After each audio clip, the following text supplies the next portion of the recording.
संगठन को मानसिक, शारीरिक एवं आर्थिक रूप से मदद करते हैं, वैसे व्यक्तिगत संगठन के तमाम लोगों के प्रति हम आभार प्रकट करते हैं।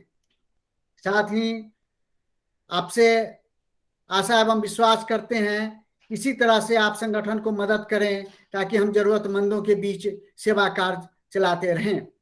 पुनः उपस्थित तमाम प्रतिभागियों का हम हार्दिक अभिनंदन करते हैं, स्वागत करते हैं। हम स्वागत करते हैं आज के हमारे मुख्य वक्ता डॉक्टर समादेशी सर का। हम स्वागत करते हैं आज के हमारे इस कार्यक्रम के अध्यक्ष प्रोफेसर अमित कुमार सर का। हम स्वागत करते हैं इस पूरे कार्यक्रम को आयोजित करने में जिनका सहयोग, और साथ हमारे साथ है प्रोफेसर SNP सिंह सर का। पुनः उपस्थित तमाम उपस्थित लोगों का हम हार्दिक अभिनंदन करते हैं, स्वागत करते हैं। जय हिंद, जय भारत। धन्यवाद प्रभात जी, आपने बहुत अच्छे ढंग से सभी आगत अतिथियों का स्वागत किया, कार्यक्रमों के बारे में बताया। हमारे कार्यक्रम में विजय कुमार प्रसाद सिंह जी बिहार मझौल से जुड़ चुके हैं, उनका भी स्वागत है। और उसके बाद सरोज कुमार सिंह जी, निधि कुमारी, श्वेता कुमारी, सीतू रानी, अनिल कुमार, चांदनी, लीरा आर्ज, सुषमा कुमारी, वंदना सिंह, शमशेरुर रहमान, अंचल त्रिपाठी, शमशेर आलम, शालिनी रंजन, रोशन कुमार भी ज्वाइन कर चुके हैं। सबों का स्वागत करते हुए हम अपने आज के मुख्य वक्ता श्री आदित्य समदर्शी साहब को आमंत्रित करते हैं। आप सब जानते हैं कि आदित्य समदर्शी साहब असिस्टेंट प्रोफेसर इन इकोनॉमिक्स हैं एडमस यूनिवर्सिटी कलकत्ता में। इन्होंने एमफिल किया हुआ है न्यूपा से, national university of educational planning and administration new Delhi, और इन्होंने अपना ग्रेजुएशन और MA BHU से किया है। ये बड़े ही प्रखर वक्ता और शोध कार्य करने वाले युवा हैं और कई संगठनों में काम करते हुए अभी ये कोलकाता में अपने विषय में को आगे बढ़ाने में लगे हुए हैं। उनसे निवेदन है कि अपना कार्यक्रम शुरू करें। उनके वक्तव्य की समय सीमा 30 मिनट है। क्योंकि हमारा कार्यक्रम 1 घंटे में ही सीमित है, इसलिए हम क्षमा सहित अपने मुख्य वक्ता से निवेदन करते हैं कि 30 मिनट का वक्तव्य करेंगे।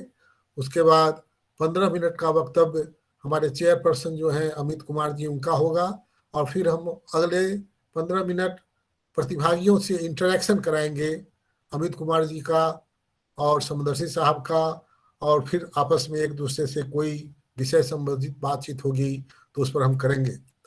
आज का जो विषय है employment potential of Indian higher education system, जिसमें समदर्शी साहब भारतीय उच्च शिक्षा व्यवस्था के रोजगार सृजन की क्षमता विषय पर अपना करेंगे। आप सबों को बताएं कि समदर्शी साहब आज का जो भारत देश का समाचार है कि 700 ऑटोनोमस कॉलेजों को भारत सरकार ने ऑनलाइन पढ़ाने की इजाजत दे दी है। वे ऑटोनोमस कॉलेज विश्वविद्यालय की तरह ही छात्रों को पढ़ाएंगे ऑनलाइन और डिग्री देंगे। इससे भी रोजगार सृजन में जो संभावनाएं बनती हैं, कृपया इस पर भी अपना विचार वो देंगे। और अब मैं सीधे सीधे आदित्य समदर्शी साहब से निवेदन करता हूं कि अपना वक्तव्य शुरू करें। धन्यवाद।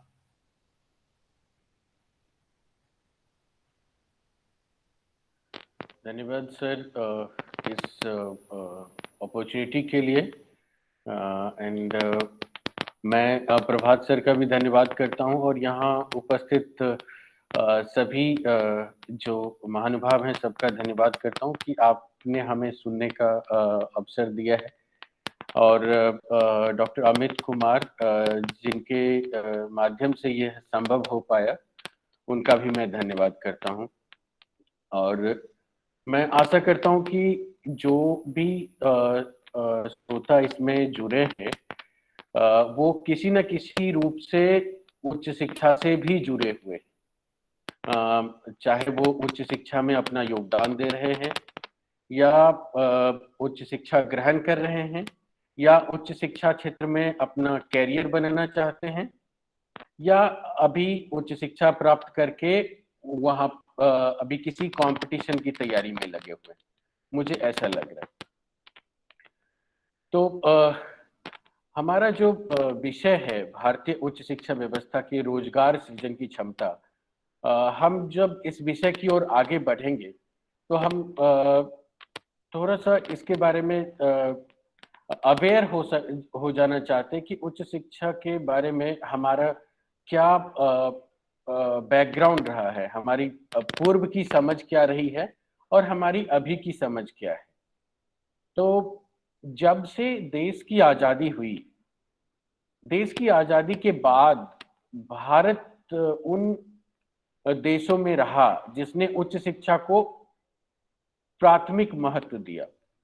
जो 1950 का साल रहा, 50 से 55 और 50 से 60, उस समय उच्च शिक्षा को काफी प्राथमिकता दी गई और यह प्राथमिकता इस बिना पर दी गई कि उस समय हमारी अन्य शिक्षा पद्धतियां जैसे प्रारंभिक शिक्षा और माध्यमिक शिक्षा वो उतनी सुदृढ़ नहीं थी और उस समय हमने उच्च शिक्षा को काफी मजबूत करने का प्रयास किया। आज के समय में भारत का जो उच्च शिक्षा का मॉडल है वो एक बहुत ही विशालकाय मॉडल हो गया है और हम चाहेंगे अगर आयोजकों को अगर व्यवधान न लगे, हम लोग शिक्षक हैं और बहुत सारे लोग इधर शिक्षक हैं, तो अगर इंटरेक्शन मोड में बात हो तो ज्यादा बेहतर हो। हमारे अन्य श्रोता लोगों से हमारा आग्रह है कि क्या वो अपना अनुमान दे सकते कि उच्च शिक्षा में अभी कितने छात्र होंगे, कितना बड़ा कितनी क्षमता है उच्च शिक्षा क्षेत्र की। आप चैट बॉक्स में लिख सकते हैं, जैसे कुछ लोग लिख रहे हैं। आपको क्या लगता है कि कितने छात्र हमारे हायर एजुकेशन सिस्टम के पार्ट हैं? आप अगर लिख के बोलेंगे इंटरेक्शन मोड में रहेगा तो ज्यादा बेहतर होगा। कहने की जरूरत नहीं है कि हम दुनिया की दूसरी सबसे बड़ी उच्च शिक्षा सिस्टम है, लेकिन कितना बड़ा है ये आपको समझना पड़ेगा। मैं इससे पहले कि दूसरी स्लाइड में चलता हूँ, एक ही उत्तर आया है, ज्यादा उत्तर नहीं आ पाया। ये हमारा उच्च शिक्षा का एक दायरा है। हमारे पास लगभग 4 करोड़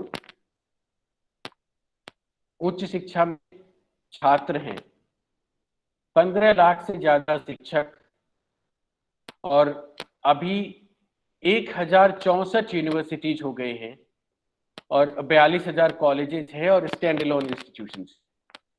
आप इस बात से समझिए कि 4 करोड़ जो है वो बराबर है, इतना विशाल है। और ऑस्ट्रेलिया और न्यूजीलैंड का जो पॉपुलेशन है उतना हमारे केवल हायर एजुकेशन में, टोटल एजुकेशन सिस्टम में हमारे यहाँ 30 करोड़ बच्चे, अगर शिक्षा माध्यमों को मिला दिया जाए तो इतना विशाल हमारा शिक्षा माध्यम है।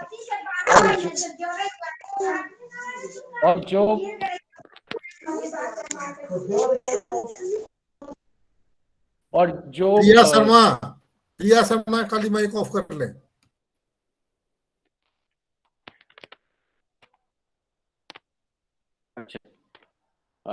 एक विशाल शिक्षा माध्यम में हमारा GR ग्रॉस इनरोलमेंट रेशियो जो है हमारा 31% है। मतलब उस एज ग्रुप में, जिस एज ग्रुप के बच्चों को उच्च शिक्षा का होना चाहिए, जिनको उच्च शिक्षा का होना चाहिए, उस ग्रुप में 30%, 31% लोग उच्च शिक्षा का भाग हैं। विकसित देशों में, यूरोप में, अमेरिका में यह प्रतिशत 45 से 48% है। यूरोप में यह प्रतिशत 50 के आसपास। और हमारा एक एशियाई देश है साउथ कोरिया, जहां पर यह प्रतिशत 80% तक पहुंच गया था। एक समय में 80% तक पहुंच गया। मतलब 15 से 29 साल के बच्चे जो 15 से 29 साल के बच्चे हैं उसके 30%, 1/3 बच्चे विश्वविद्यालयों में या कॉलेजों में पढ़ रहे हैं। ये एक बहुत बड़ा नंबर है। और आपको यह भी जानकर आश्चर्य होगा कि हमारा एक राज्य है तमिलनाडु, तमिलनाडु का यह प्रतिशत 48%। मतलब ये वो अमेरिका से भी ज्यादा बच्चे उस पर्टिकुलर एज ग्रुप में वो हायर एजुकेशन में है, वो कॉलेज में या यूनिवर्सिटी में पढ़ते हैं। अब इस इतने बड़े संरचना का क्या महत्व है? ये देखिए, संरचना जो विकसित होती गई है, ये 2000 ईस्वी के बाद से हायर एजुकेशन में आप देख सकते हैं यूनिवर्सिटीज और कॉलेजेस दोनों ही बढ़ते गए। और एक अगर आप यह ग्राफ देख पा रहे हैं तो आपको पता चलेगा कि इस ग्राफ के अंदर एक समय 2017-18 में कॉलेजों की संख्या घट गई थी, बहुत सारे कॉलेज बंद हुए थे। आपको मैं यह भी याद दिलाता जाऊं, साउथ कोरिया जिसकी बात मैं किया था, साउथ कोरिया जहां पे इनरोलमेंट 80% पहुंच गया, मतलब 15 से 29 साल के 80% बच्चे, 80% युवा जो है स्कूलों में, कॉलेजों में और यूनिवर्सिटीज में थे। अभी वहां पर यह प्रतिशत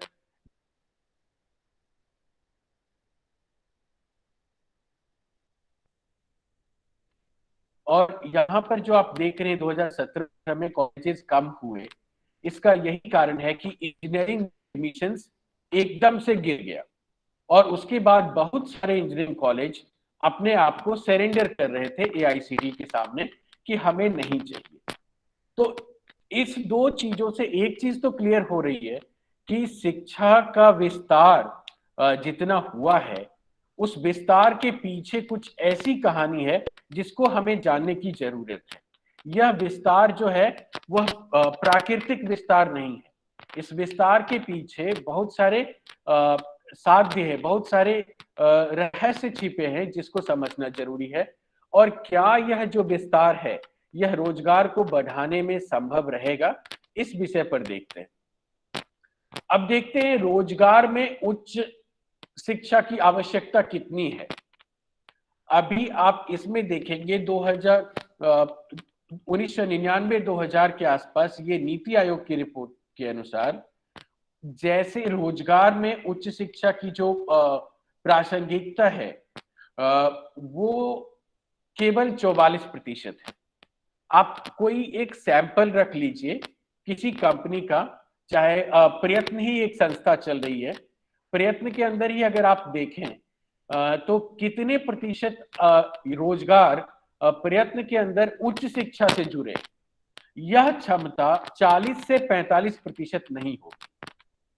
विशेष करके इन्फोसिस, टाटा कंसल्टेंसी सर्विसेज, इन सारे जगहों पर भी 60% से ज्यादा पद वो हायर एजुकेशन के नहीं है, जो कि कंप्लीटली टेक्नोलॉजी बेस्ड है।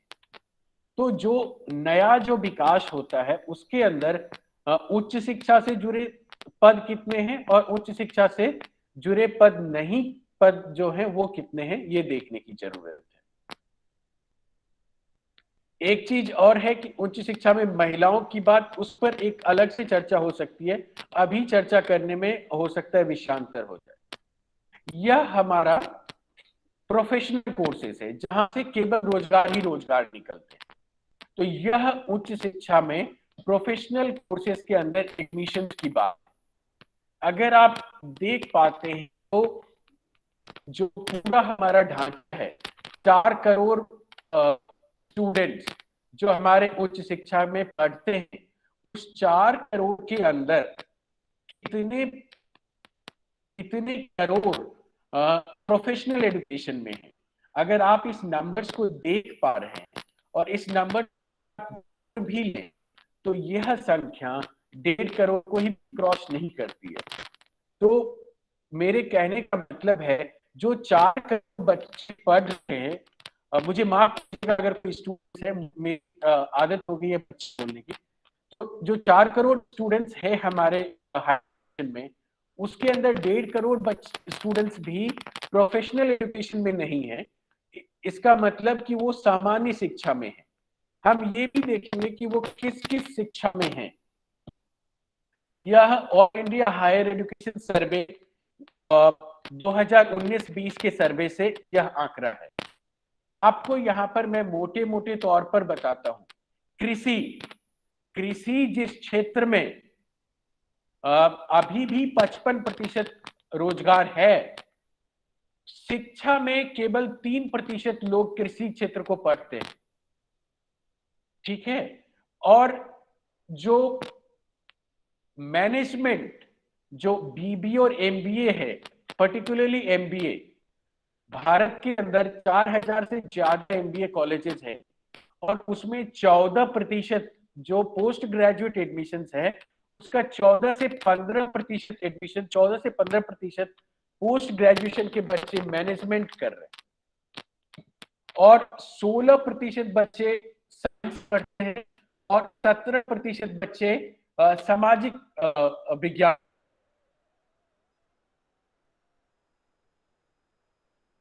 लोग जो है भाषा पढ़ते हैं। और इसी तरह से आप ये भी पढ़ेंगे कि 8% लोग कानून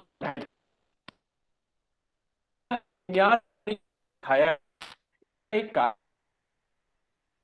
का जो दौर है उसमें ग्रेजुएशन लेवल पर जॉब मिलना मुश्किल हो रहा है, तो हर कोई पोस्ट ग्रेजुएशन में जाता है। एलएलबी को एक पोस्ट ग्रेजुएट एजुकेशन माना जाता है क्योंकि उसका आधार जो है ग्रेजुएशन है। यह विन्यास है जो जिसमें लोग पढ़ते हैं। अब 16% बच्चे हमारे साइंसेस में हैं और 17% सोशल साइंस में।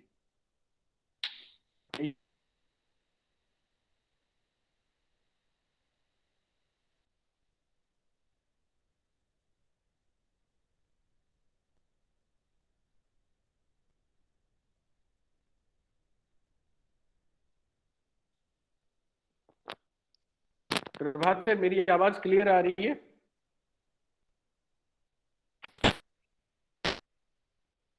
मेरी आवाज क्लियर आ रही है, बोला जाए। आ रही है। Okay sir, thank you sir. Okay. तो यह जो है मोटे मोटे तौर पर यह विन्यास है हमारे बच्चों का।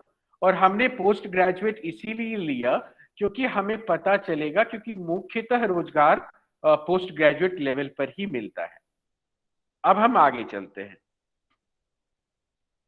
एक प्रॉब्लम ये हो रही है कि एक और बबल आ रहा है शिक्षा में, और हमारे बहुत सारे जो अध्यापक बंधु हैं जो इस कार्यक्रम से अभी जुड़े हैं, उनको पता चलेगा कि इधर के वर्षों में विगत 3-4 वर्षों में पीएचडी में काफी प्रगति आई है। 9% की दर से सारे ही पीएचडी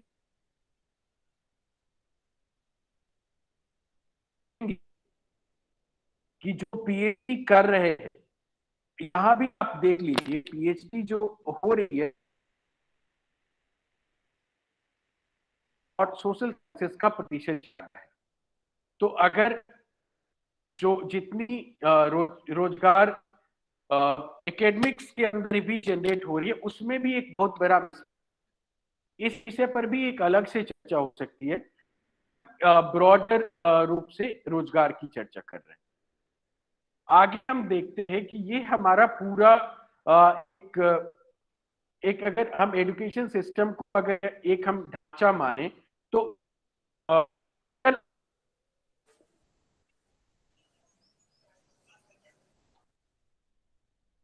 पता चलेगा कि हम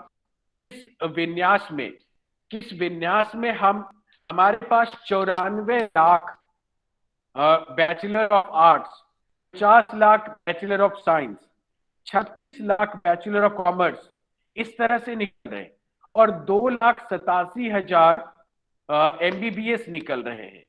और आपको और भी ज्यादा आश्चर्य होगा, 2,89,000 नर्सेस पास आउट हो रहे हैं, तो आपको पता चल जाएगा कि इंडिया लेवल में कितना मिसमैनेजमेंट है, खास करके हायर एजुकेशन को लेकर।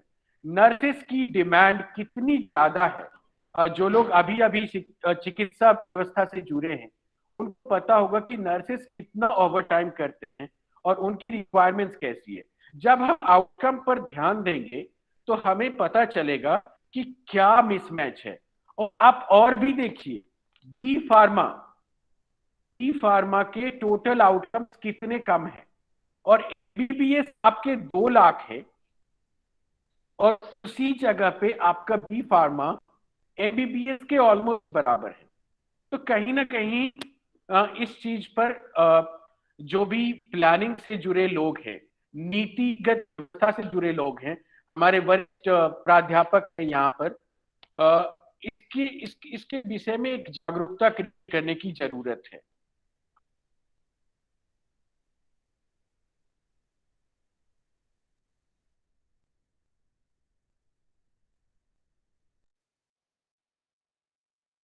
अगर टोटल बच्चे हमारे हैं हायर एजुकेशन के अंदर, तो नियर अबाउट 1 करोड़ केवल बीए आर्ट्स में हैं।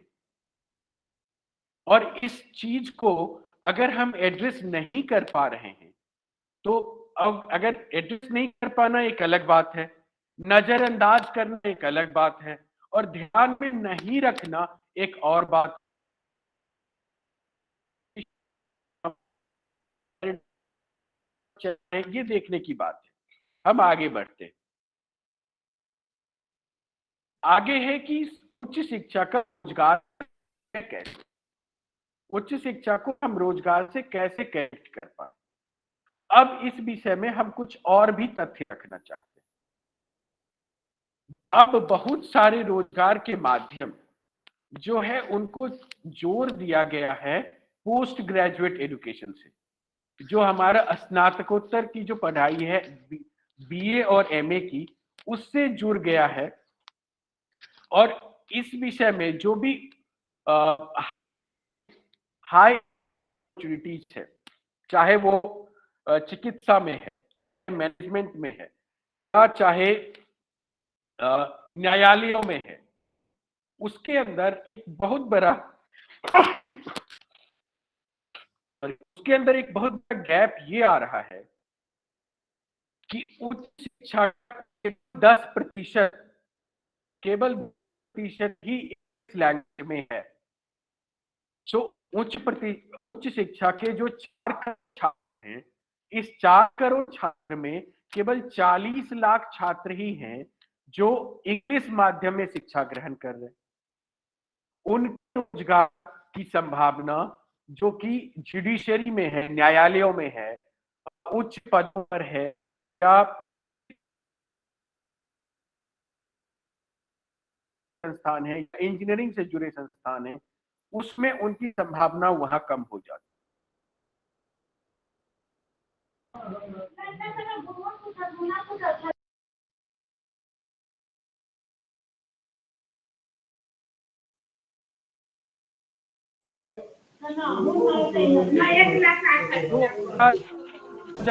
के बाद से वह दर घट 1% हो गई, 1.2% है।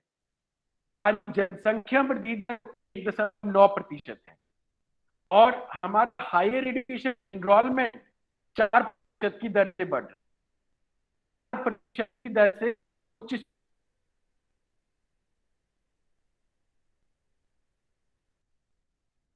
से बढ़ रही है।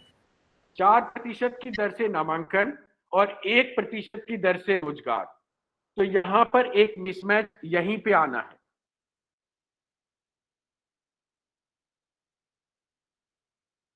आ रहे हैं वो अवसर काफी इनोवेटिव एरियाज में आ रहे हैं, चाहे वो डिजिटल मार्केटिंग है, चाहे वो आर्टिफिशियल इंटेलिजेंस है, या और भी कंप्यूटर बेस्ड नए नए कोर्सेस आ रहे हैं। इवन जो अभी बीकॉम ऑनर्स, जिसमें 34 लाख हर साल 34 लाख बच्चे बीकॉम ऑनर्स करते हैं, उसमें जीएसटी से काम करने वाले कितने प्रतिशत बच्चे हो पाते हैं?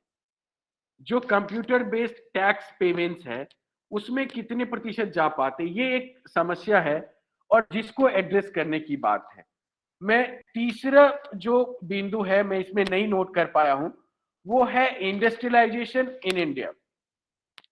भारत में अगर औद्योगिकीकरण को आप देखें, जमशेदजी टाटा से लेकर अभी तक जो रोज इंडस्ट्रियलाइजेशन एक एक्टिविटी रही है उद्योग सृजन की, वो हमारा एक प्राकृतिक नहीं रहा है।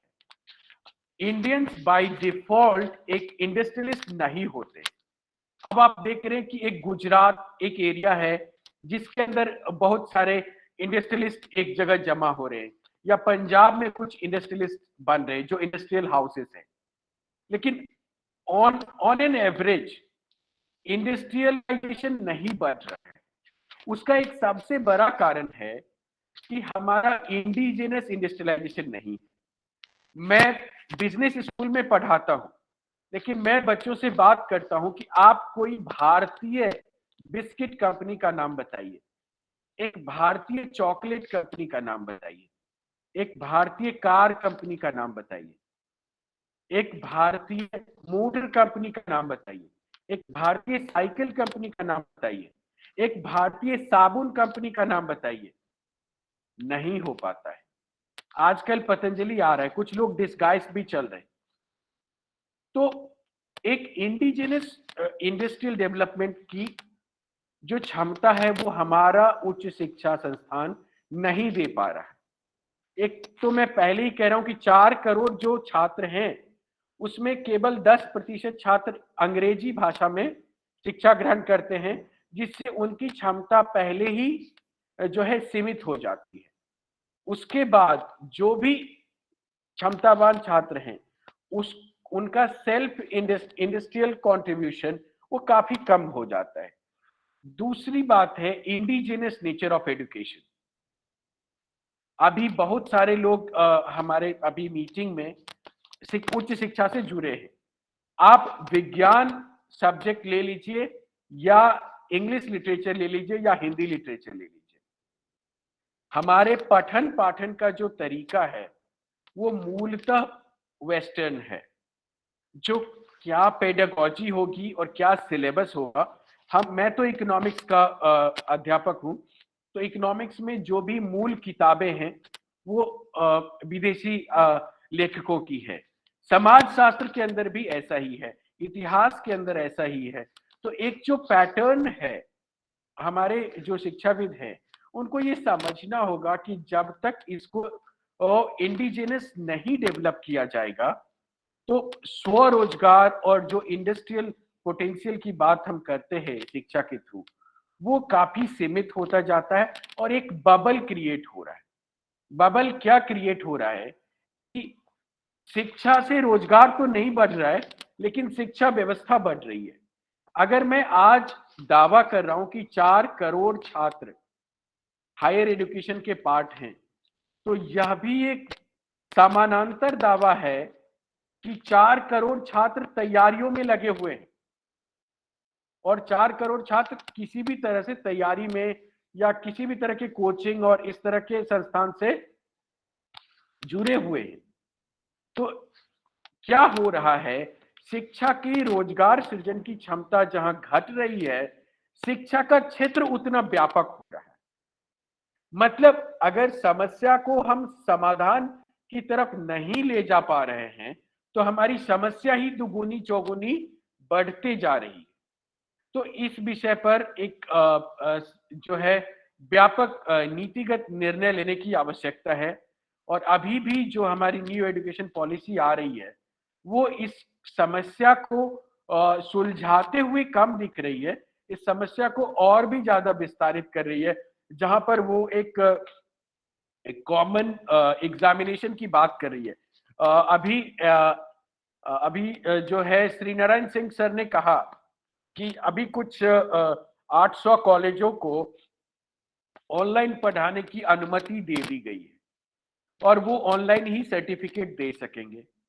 इसके साथ ही यूजीसी का एक और उनका अभी नोटिफिकेशन है कि अब जो बीए और एमए या बीएससी लेवल की जो परीक्षाएं यूनिवर्सिटी ले रही है उस पर उन्होंने संदेह व्यक्त किया है और वो कह रहे हैं कि हम एक national higher education qualification framework लाएंगे जिसमें आपने बीए किया है इसका एक राष्ट्रीय स्तर पर एक परीक्षा होगी। ऐसी ही परीक्षा एमबीबीएस के लिए भी ला रहे हैं कि एमबीबीएस की डिग्री तो आपको मिल गई लेकिन आप वास्तव में एमबीबीएस हैं इसके लिए आपको राष्ट्रीय स्तर पर एक परीक्षा देनी होगी। आप बैचलर ऑफ इंजीनियरिंग या बीटेक कर लिए, आपको यूनिवर्सिटी से डिग्री मिल गई लेकिन आप सही में बीटेक हैं, इसके लिए आपको एक राष्ट्रीय स्तर की परीक्षा देनी पड़ेगी। तो अभी बहुत सारी जो है दुविधाएं और भी पनप रही। इसका सबसे मुख्य दुविधा ये है कि हम रोजगार सृजन की क्षमता घटा रहे हैं। हमारी रोजगार सृजन की क्षमता तो ऐसी होनी चाहिए कि सेकेंड ईयर एमबीबीएस कर लिया।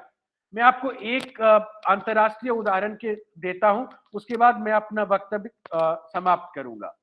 अभी जो न्यू एजुकेशन पॉलिसी के अंदर बातचीत आई उसमें कहा गया था कि हम क्यूबा की तरह का व्यवस्था चाहते हैं।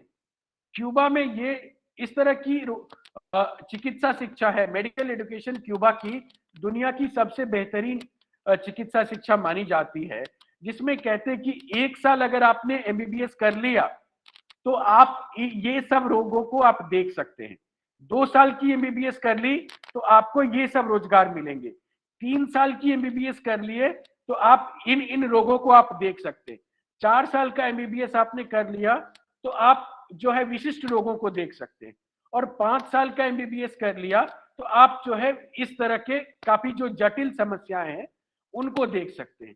यहां पर एमबीबीएस करने के बाद भी लोगों को रोजगार नहीं मिल रहे तो आप उनका एक और परीक्षा ले रहे हैं।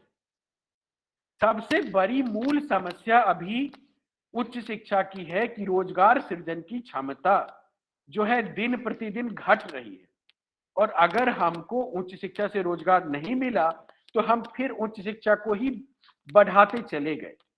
तो इससे और भी ज्यादा जो है बबल, इकोनॉमिक्स की भाषा में हम बबल कहते हैं कि जो एक्चुअल में है नहीं बट वो दिखता है।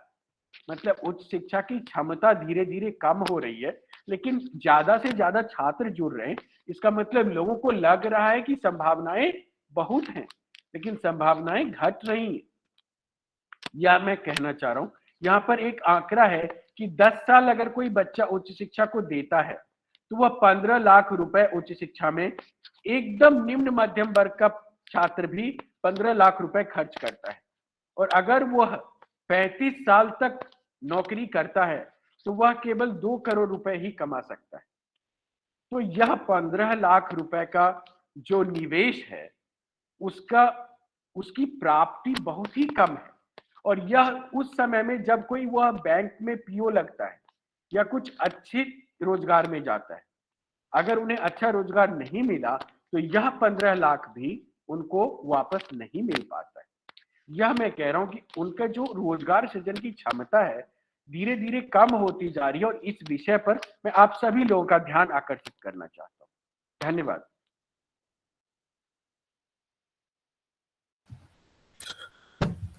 धन्यवाद समदर्शी जी, आपने बहुत अच्छे ढंग से भारत में उच्च शिक्षा की जो वर्तमान स्थिति है और उच्च शिक्षा में समय देने वाले युवाओं के सामने जो परिस्थिति है उसका बहुत अच्छा विश्लेषण किया।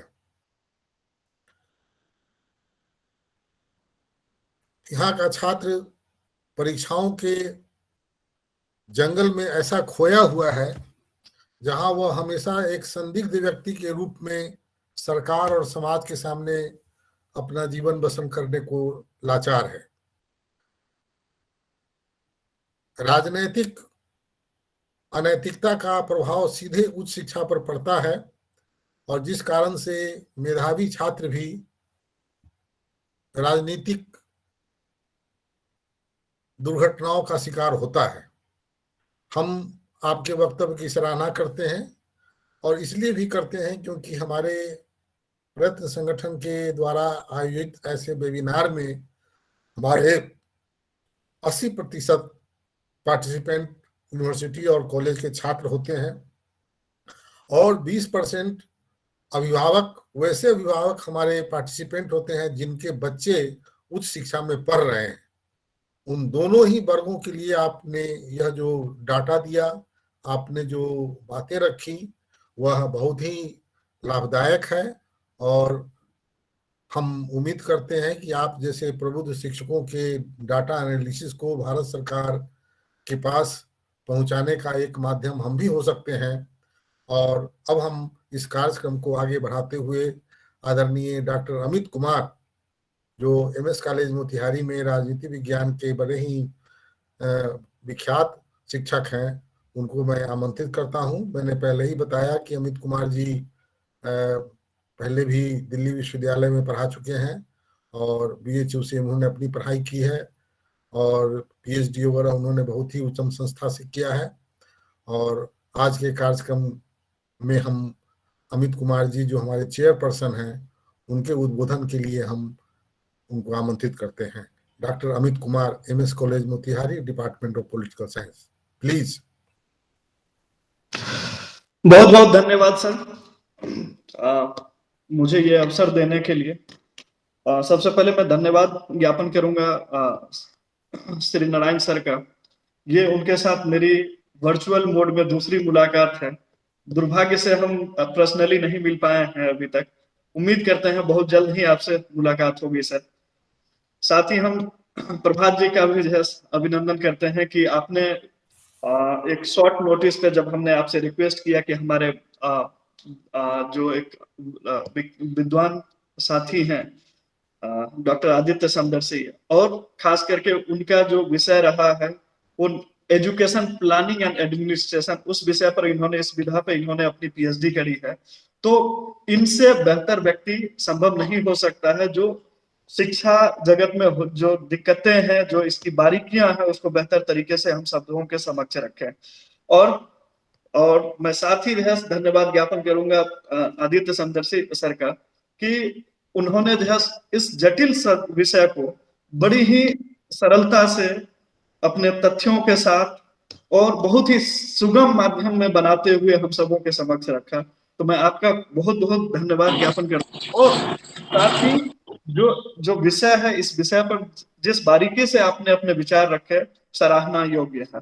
कुछ चीजें हैं, जब हम बात करते हैं हायर एजुकेशन की, तो हम शुरुआत करते हैं आजादी के समय से। जब देश आजाद हुआ तो उस समय हमारे यहाँ एजुकेशन का रेट तकरीबन 16% था और वो बढ़ करके अभी 50+ हो गया है।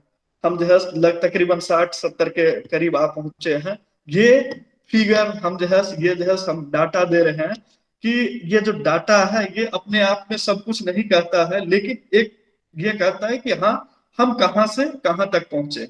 जो कॉलोनियल टाइम था उसमें जो हमारी शिक्षा व्यवस्था का जो हाल था, उससे हम काफी आगे आ गए हैं। और इनफैक्ट जब शुरू के दशकों में जब उच्च शिक्षा पर जोर देने की बात हुई, जिस तरीके से हमने जो है उच्च शिक्षा के ऊपर हमारे जो है पॉलिसी मेकर्स ने जिस तरीके का ध्यान दिया, तो उसका नतीजा हम देखते हैं कि IIT IIM हमारे यहाँ खुले और इनकी गुणवत्ता का लोहा सिर्फ हमारे यहाँ ही नहीं बल्कि सिलिकॉन वैली जो अमेरिका है वो भी मानता रहा है। और यहाँ के जो ग्रेजुएट्स थे, जो IIT से ग्रेजुएट थे, ये जाकर के वहां उन्होंने एक तरीके से इंजन का काम किया। जो अमेरिका के में जो टेक्नोलॉजिकल रेवोल्यूशन हम देखते हैं उसमें इन्होंने बहुत ही महती भूमिका निभाई। और लेकिन ये चीजें जो है पास्ट की बातें हैं, ये पुरानी बातें हैं। जब हमारे ग्रेजुएट यहाँ से पास होते थे और जब वो पास होकर जाते थे तो उनकी एम्प्लॉयबिलिटी बहुत ज्यादा थी। वो जाते थे और उन्हें अच्छे रोजगार ऑफर किए जाते थे। आज की वस्तु स्थिति यह है कि IIT से पास हुआ ग्रेजुएट भी जब जाता है तो आप देख सकते हैं विप्रो और इंफोसिस का उदाहरण। यहाँ पर जब ये हमारे ग्रेजुएट जब जाते हैं तो उनके लिए साल भर के रीट्रेनिंग प्रोग्राम्स ऑर्गेनाइज किए जाते हैं कि जो हमारे ग्रेजुएट हैं, वो ग्रेजुएट जो पढ़कर जा रहे हैं वो डायरेक्ट इंडस्ट्री में हेल्पफुल नहीं हो रहे हैं, बल्कि उनको फिर से रीट्रेन किया जा रहा है। और यहाँ पर हमें दिखता है कि एक मिसमैच है। जिस तरफ हमारे वक्ता ने जो है, मुख्य वक्ता ने जो है इंगित भी किया कि किस तरीके का एक मिसमैच हमारे यहाँ दिख रहा है कि हम एक तरफ देखते हैं कि हमारे यहाँ लिटरेसी रेट बढ़ा, हमारे यहाँ हायर एजुकेशन की अगर बात करें तो जो 100 से कम हायर एजुकेशन संस्थान थे, यूनिवर्सिटीज की बात मैं जब करूं, तो अब वो 1000 से ऊपर हो गए हैं। लेकिन जो इससे ग्रेजुएट हो रहे हैं उनकी संख्या बढ़ी है, लेकिन क्या वो एम्प्लॉयबल है? और इस बात पर जो आदित्य समदर्शी साहब ने जो विचार रखे, इसमें इन्होंने खास करके जो बात रखी वो था कि mismatch between the demand and supply, कि किस तरीके का डिमांड है मार्केट में और किस तरीके का हम सप्लाई दे रहे हैं। और यहाँ पर मिसमैनेजमेंट की बात आती है कि जो डिमांड है वो है कि हमें ऐसे, जो इंडस्ट्री की बात करें तो इंडस्ट्री में अभी जब कंप्यूटर टेक्नोलॉजी की बात की जाए तो जावा की बात होती है, जावा और पाइथन की बात होती है, और हमारे जो है करिकुलम में अभी भी हम उससे पहले के C++, C की जो है ट्रेनिंग बच्चों को दे रहे हैं। तो इस तरीके से हम देखते हैं कि जो बच्चे ग्रेजुएट हो रहे हैं वो ऑब्वियसली जब जाते हैं इंडस्ट्री में तो उनके लिए जो है रोजगार के अवसर कम जाते हैं, और दूसरी तरफ हम देखते हैं जब ये बच्चे जब रोजगार नहीं पाते हैं तो ये इनका लोड जो है ऑब्वियस है कि ये सारे के सारे बच्चे फिर सरकारी जॉब की तरफ मुड़ते हैं, और ये चाहते हैं कि कहीं जो है गवर्नमेंट एम्प्लॉयमेंट की तरफ ये मुड़ते हैं, और ये चाहते हैं कि सरकारी जॉब में इन्हें कहीं स्थान मिल जाए, कहीं इन्हें सरकारी जॉब मिले। और हम देखते हैं कि एक PhD किया हुआ व्यक्ति भी 4th ग्रेड के लिए जो है अप्लाई कर रहा है। तो जो जिस तरीके के हमारे आउटपुट हैं ऑब्वियसली ये जो है उस अनुपात में उस क्वालिटी के नहीं है जिससे कि हमें जो है एक पॉजिटिव बेनिफिट मिल सके।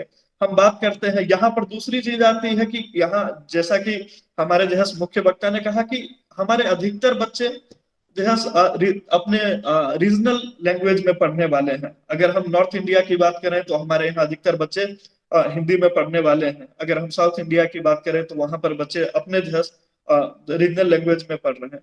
और यहाँ पर जो दिक्कत आ रही है वो दिक्कत ये है कि जब ग्लोबल सिनेरियो हम देखें तो विकसित देशों में जो आज के डेट में एवरेज एज है वहां पर वहां के लोगों का वो 40+ पार कर चुका है, और वहां पर आने वाले समय में जो वर्क फोर्स है उसकी कमी होने वाली है।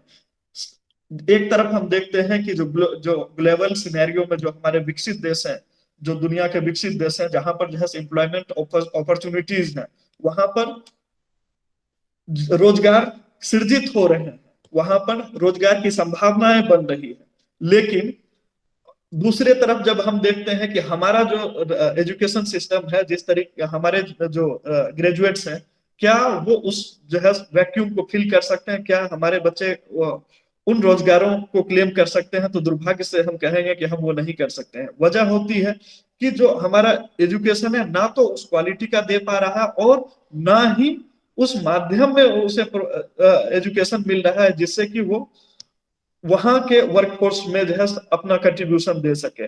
और स्वाभाविक है कि अगर जो है ये बच्चे एक ग्लोबल लैंग्वेज को चुनते हैं, अगर एक अंग्रेजी ही भाषा हम कहें, सिर्फ अंग्रेजी की ही बात नहीं करते हैं, स्पेनिश है, पुर्तगीज है, अदर भाषाएं भी, अदर जो भाषाएं हैं उसमें भी जो संभावनाएं हैं। लेकिन जब हम एक ग्लोबल लैंग्वेज में एजुकेशन डिपार्ट नहीं कर पाते हैं, जब एक ग्लोबल लैंग्वेज में हम जब एजुकेशन नहीं दे पाते हैं तो दिक्कत ये आती है कि वहां रोजगार तो सृजित हो रहे हैं और हमारे पास जो है डेमोग्राफिक डिविडेंड भी है। हमारे पास जो है जो जनसंख्या है वो इतनी है कि हमारे यहाँ इतने युवा हैं, अगर एवरेज एज देखा जाए तो 26 साल हमारे यहाँ का एवरेज एज है। तो हमारे यहाँ एक ह्यूमंगस वर्क फोर्स है, लेकिन यही अगर ह्यूमंगस वर्क फोर्स अगर इसे ठीक ढंग से प्रॉपरली अगर मैनेज किया जाए तो ये ना केवल हमारे लिए बल्कि पूरी दुनिया के लिए एक एसेट हो सकता है। दुर्भाग्य से जो मिसमैनेजमेंट है, जो डिमांड है और जो हम सप्लाई दे रहे हैं, इसका जो मिसमैनेजमेंट है, इसकी वजह से वो हम जो है उसको क्लेम नहीं कर पा रहे हैं। तो ये क्लियरली दिखाता है कि ये हमारा जो है ये मिसमैच, और इस मिसमैच की एक वजह ये भी है कि जब हम देखते हैं एक तरफ की हमारे यूनिवर्सिटीज को ऑटोनॉमी दी गई, ऑटोनोमस बॉडीज कहा जाता है, लेकिन ये ऑटोनोमस बॉडीज अभी भी ठीक ढंग से सिलेबस को अपडेट करने में फेल रहे हैं। अगर हम जो है उसको प्रॉपरली सिलेबस को अगर हम अपडेट नहीं करते हैं, जिस तरीके की डिमांड है उस तरीके से हम अगर उसे नहीं बना पाते हैं, तो वो जो है हमारे लिए एक समस्या बन जाता है। तो जरूरत है कि एक 4E की, जो खास करके हायर एजुकेशन की जब हम बात करें तो इसमें 4E महत्वपूर्ण होता है। पहला है एक्सपेंशन, जो एजुकेशन है, एजुकेशन का एक्सपेंशन, जो हम देखते हैं कि वो हुआ है, ग्रेजुअली हुआ है। और यहाँ पर जो है भले क्वेश्चनेबल ये होगा कि जो एक्सपेंशन हुआ है क्या वो उस प्रकार का एक्सपेंशन है जिससे क्वालिटी डिलीवर हो रहा है, तो यहाँ पर एक मिसमैच हमें दिखता है। दूसरा है इक्विटी, जो है आप देखते हैं एक तरफ जो IITs हैं, IIMs है, 4-5 IIM है, 4-5 IIT है, वो बेहतर वो दे रहे हैं, लेकिन उसी तरफ जब हम देखते हैं कि और भी जितने और शिक्षण संस्थान है, वहां जो एजुकेशन दिया जा रहा है, वहां जिस तरीके के डिग्रीज दी जा रही है, वो ऑब्वियसली कहीं से भी उस स्टैंडर्ड को नहीं मैच करते हैं। मैं अपने यहाँ का ही उदाहरण देता हूँ। मैं राजनीति विज्ञान का जो है प्राध्यापक हूँ। मैंने एडमिशन लेते समय एक बच्चे से, राजनीति विज्ञान में जो +2 करके आया हुआ एक विद्यार्थी है, मैंने उससे पूछा कि क्या आपने संविधान शब्द सुना है, कॉन्स्टिट्यूशन शब्द सुना है? तो और उस बच्चे उसका परसेंटेज था 92%। वो 92% अंक के साथ जो है 12वीं पास किया था। और मैंने उससे पूछा क्या आप कॉन्स्टिट्यूशन शब्द से वाकिफ हैं? तो उसका जवाब था नहीं। मुझे लगा शायद हो सकता है इंग्लिश शब्द है इसलिए जो नहीं जानता। मैंने बोला संविधान के बारे में आप जानते हैं? तो सर हमको नहीं पता है। तो किस तरीके का हम एजुकेशन दे रहे हैं ये अहम है। फिर एक्सीलेंस की बात आती है। जब तक हम एक्सीलेंस की बात नहीं करेंगे तो बेमानी है शिक्षा। और आखिरी जो ई है, चौथा ई है, वो है एम्प्लॉयबिलिटी। अगर हम एजुकेशन दे रहे हैं और उस एजुकेशन का, हाँ हमारे यहाँ एक चीज और कहा जाता है कि शिक्षा अपने आप में एक जैस कमोडिटी नहीं है, बल्कि अपने आप में एक जैस वैल्यू है। लेकिन वो वैल्यू जब तक ट्रांसलेट नहीं होता है एम्प्लॉयबिलिटी में, तो वो वैल्यूलेस हो जाता है। तो इसलिए मैं जो है आपकी सराहना करूंगा कि आपने जिस तरीके का जो वक्तव्य आपने रखा, जिस तरीके से आपने इंडियन हायर एजुकेशन की जो चुनौतियां हैं उनको समक्ष रखा, वो वाकई जो है काबिल तारीफ थी। हाल के दिनों में हम देखते हैं न्यू जो एजुकेशन पॉलिसी आई है, इसमें कुछ प्रयास किए गए हैं, लेकिन दिक्कत यहाँ ये आती है कि जो एजुकेशन फील्ड के जो एक्सपर्ट हैं उनका इसमें जो है उनको इंटीग्रेट नहीं करना जो है एक चुनौती होती है। कि अगर आप जो एजुकेशन फील्ड से लोग हैं, जो शिक्षा से जुड़े हुए, उच्च शिक्षा से जुड़े लोग हैं, अगर वो इसमें जुड़े हुए नहीं है, पॉलिसी मेकिंग में अगर उनका कोई योगदान नहीं है, अगर पॉलिसी मेकिंग में इस चीज की जो है हम कमी देखते हैं, तो इसका असर हमें दिखता है आउटकम के ऊपर भी। तो इन चीजों को जब तक हम जो है एड्रेस नहीं करते हैं, तो हमारा जो एजुकेशन, जो हम हायर एजुकेशन की बात करते हैं, हमारा हायर एजुकेशन सिर्फ और सिर्फ एक जो है डिग्री लेने की वस्तु रह जाएगी। क्योंकि जैसा कि आदित्य संदर्शी साहब ने कहा कि क्यूबा का एग्जांपल दिया आपने, कि क्यूबा में फर्स्ट ईयर का जो ग्रेजुएट है उसके लिए सर्टेन जो है वो पेशेंट को देखने की इजाजत मिल जाती है, सेकेंड ईयर के पेशेंट को देखने के बाद सर्टेन पेशेंट को देखने की इजाजत मिल जाती है, उनको वो सर्टिफिकेट मिल जाता है। क्या हम चौथे सेमेस्टर पार करने के बाद भी एमबीबीएस, हमारे यहाँ के एमबीबीएस के ऊपर ट्रस्ट कर सकते हैं? तो ऑब्वियसली हमारे बहुत जो प्रतिभागी यहाँ हमारे साथ जुड़े हैं उनका भी जवाब होगा कि शायद वो ट्रस्ट नहीं करेंगे। तो जो ये दिक्कत है, इसका निवारण जो है इस सिस्टम में ही छुपा हुआ है कि जो पहले से इनफैक्ट इस चीज को जो है बनाया गया था, जो हमारा हायर एजुकेशन सिस्टम है, इसमें पहले से मैकेनिज्म्स थे जिससे कि इसको एड्रेस किया जा सके। जैसे कि हम बात करते हैं कि जो ऑटोनॉमी की बात है, हायर एजुकेशन में ऑटोनॉमी की, वो पॉलिसी को डिसाइड कर सकें, वो अपने यहाँ का सिलेबस डिसाइड कर सकें। लेकिन इसमें दो चुनौतियां आती है। एक है कि हम जो डिमांड है, डिमांड के अनुपात में हम सप्लाई नहीं कर पा रहे हैं। शिक्षकों की ही, बिहार की ही अगर बात करें तो हमारे यहाँ अधिकतर शिक्षकों के पोस्ट खाली हैं और उनके बीच बीच में ट्रेनिंग की जो बात होती है वो ट्रेनिंग नहीं हो पाती है प्रॉपर तरीके से। तो जिस तरीके का करिकुलम डेवलप होना चाहिए वो डेवलप नहीं हो पाता है और यहाँ से मिसमैनेजमेंट, ये जो मिसमैनेजमेंट है इससे मिसमैच चालू होता है डिमांड और सप्लाई में। डिमांड, मार्केट की डिमांड कुछ और है। मार्केट चाहता है कि जो ग्रेजुएट है, बीटेक ग्रेजुएट है, वो पाइथन पे काम करे और जो है जो लेटेस्ट टेक्नोलॉजी है उसके ऊपर काम करे, और हमारा जो ग्रेजुएट है वो अभी भी सी और C++ पर जो है काम करके गया होता है, तो रीट्रेनिंग की जरूरत पड़ जाती है। तो यहाँ हमें देखना होगा कि इस जो हमारा डेमोग्राफिक डिविडेंड है इसको हमारे लिए और सिर्फ हमारे अपने समाज के लिए, देश के लिए ही नहीं, बल्कि ये हमें जो है ग्लोबल सोसाइटी के लिए भी हम कंट्रीब्यूट कर सकें। इसके लिए जो है हमारी जरूरत है कि हम ट्रू नॉलेज सोसाइटी की तरफ बढ़ें, ना कि डिग्रीधारी की तरफ। बहुत बहुत धन्यवाद, आपने हमें मौका दिया सर। धन्यवाद अमित जी, बहुत अच्छे ढंग से आपने और समदर्शी साहब ने भारतीय उच्च शिक्षा व्यवस्था के रोजगार सृजन की क्षमता पर इतना अच्छा विश्लेषण दिया है कि कमेंट बॉक्स में हमारे जो युवा विद्यार्थी जो लोग जुड़े हैं वो सब व्यवहारिक प्रश्न और व्यवहारिक विचार दे रहे हैं। यह बड़ा ही रोचक और लोकप्रिय प्रोग्राम हम लोग के द्वारा होने जा रहा है। अब मैं इस सेशन को ओपन करता हूं कि जो हमारे प्रतिभागी हैं, अभिभावक हैं या छात्र हैं, उनके मन में यदि कोई ऐसी बात है जो समदर्शी साहब से या अमित जी से जानना चाहें। प्रिया शर्मा, माइक ऑफ कीजिए। प्रिया शर्मा, आप माइक ऑफ कीजिए, बहुत डिस्टर्ब कर रही हैं आप। प्लीज, अगर आपको दिक्कत है तो प्रोग्राम से आउट हो जाइए।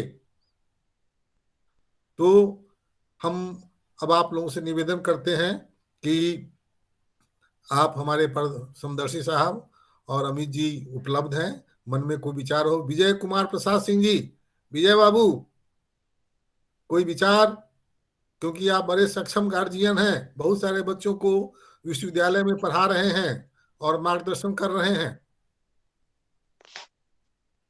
हेलो जी विजय बाबू, अभी कहाँ हैं? अभी तो सर मुजफ्फरपुर में है। अच्छा, वेरी गुड जी, परसों फिर दिल्ली के लिए सर यहाँ से प्रस्थान करेंगे।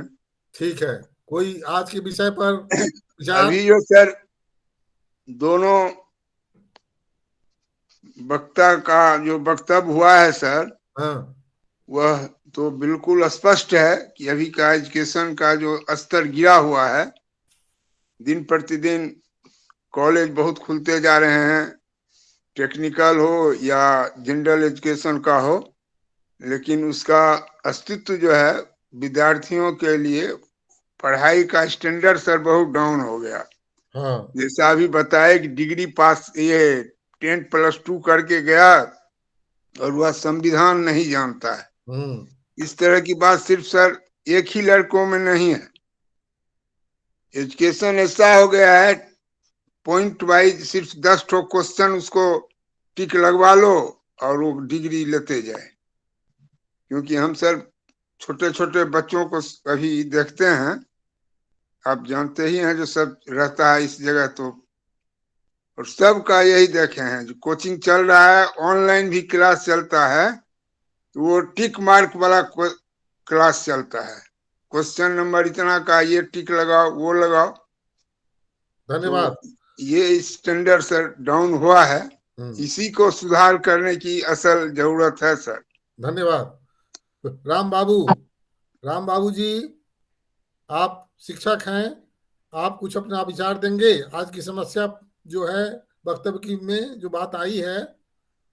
राम बाबू।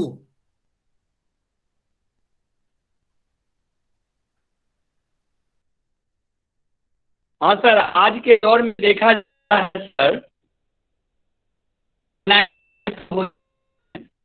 लेकिन ऑनलाइन पढ़ाई साथ साथ के से कुछ समय तक समझते हैं और कुछ समय तक वह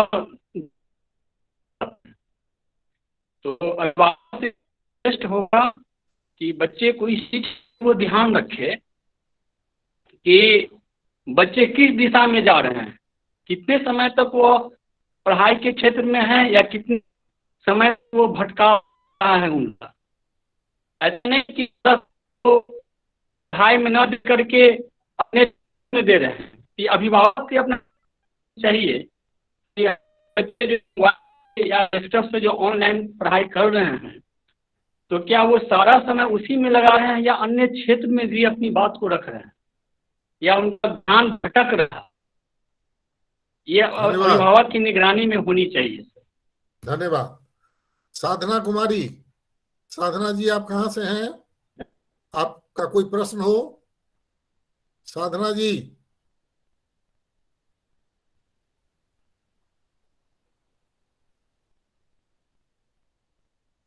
मोहम्मद समीउर रहमान, हाँ बोलिए,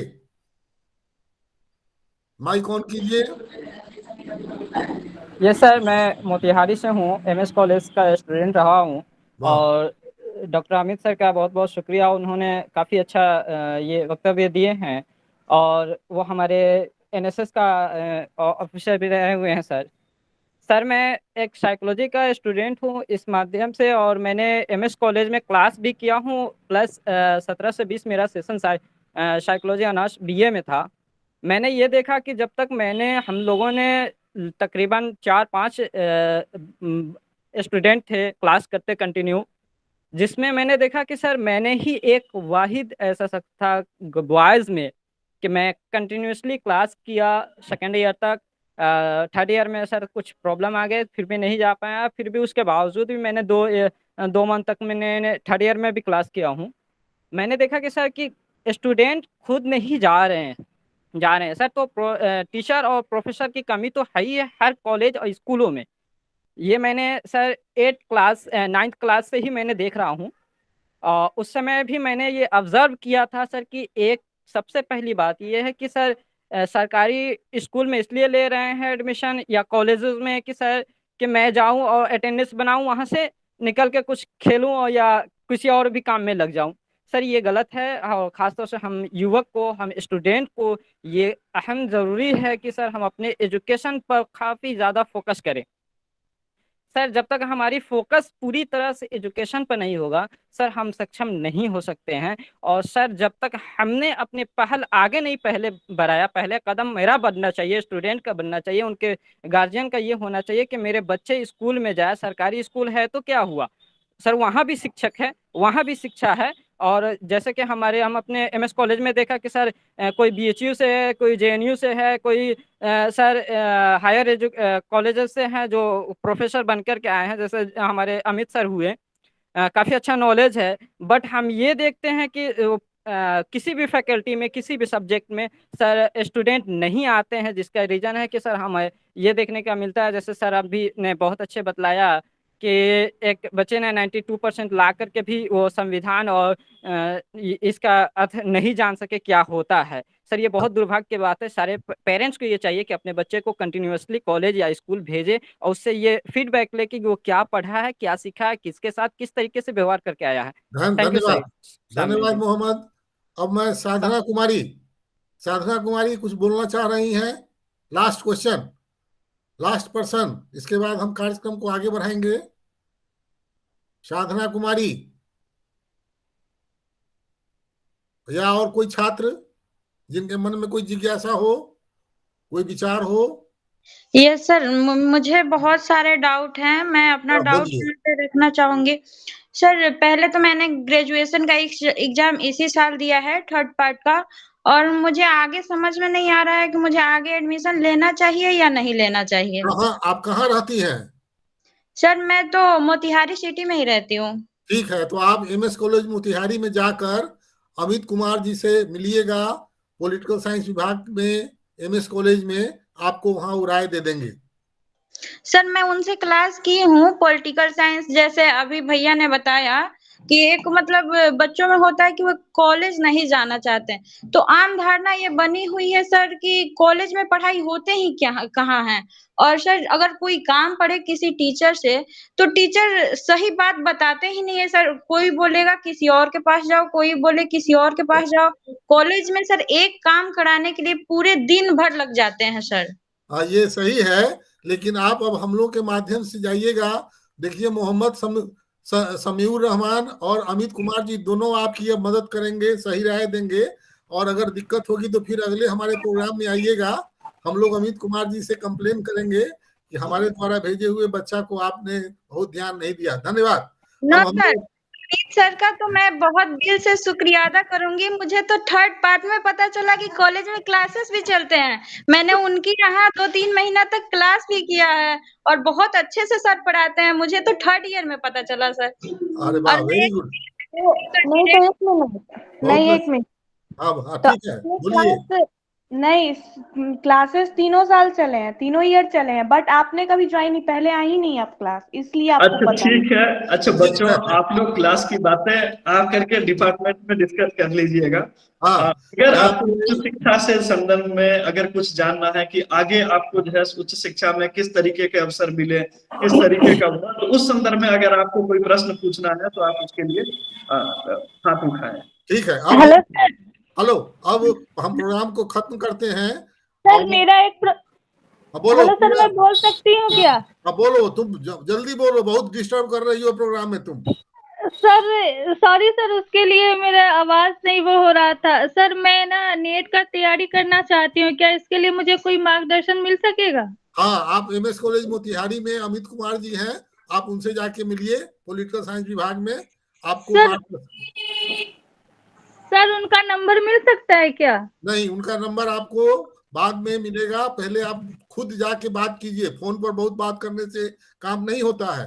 परीक्षा ठीक है सर, नेट की तैयारी के लिए व्यक्तिगत रूप से मिलिए। ठीक है सर, ठीक। अब हम अपने कार्यक्रम को आगे बढ़ाते हुए, और अब हम मेमेंटो प्रेजेंटेशन के लिए श्रीधर कुमार, जो DAV स्कूल क्लास 6 के छात्र हैं, उनको मैं आमंत्रित करता हूं कि हमारे अतिथियों और विशेष वक्ताओं को वे मेमेंटो प्रदान करेंगे। Sridhar Kumar, please come on screen. Hello all of you. My name is Sridhar Kumar. Sridhar Kumar from class 7. First of all, I would like thankful for all of you who attend this webinar. I give you a memento from Palatin family. Speaker Amit Kumar. Please expect it.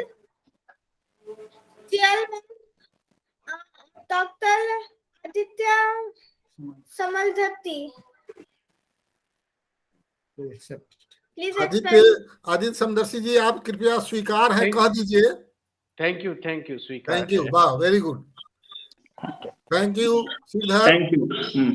और अब मैं कार्यक्रम को समापन की ओर ले जाते हुए, हम धन्यवाद ज्ञापन के लिए श्री अर्जुन कुमार, जो हमारे इस कार्यक्रम के संयोजक हैं, उनको मैं आमंत्रित करता हूं। श्री अर्जुन कुमार। बहुत बहुत धन्यवाद सर। सर्वप्रथम लगातार वेबिनार आयोजित कर हम सभी का मार्गदर्शन ज्ञानवर्धन करने हेतु पर्यटन संगठन के संस्थापक गुरुवर प्रभात सर का सहृदय धन्यवाद, आभार। एवं आज के हमारे मुख्य वक्ता आदित्य समदर्शी सर और आदित्य सर का तहे दिल से बहुत बहुत धन्यवाद, आभार, जिन्होंने अपना कीमती समय हम सभी को दिया और इतने महत्वपूर्ण विषय पर हम सभी का ज्ञानवर्धन एवं मार्गदर्शन किया। सर का पुनः बहुत बहुत धन्यवाद, आभार। एवं तमाम श्रोतागण का भी बहुत बहुत आभार, धन्यवाद, जो लगातार हम सभी का साथ जुड़े हैं।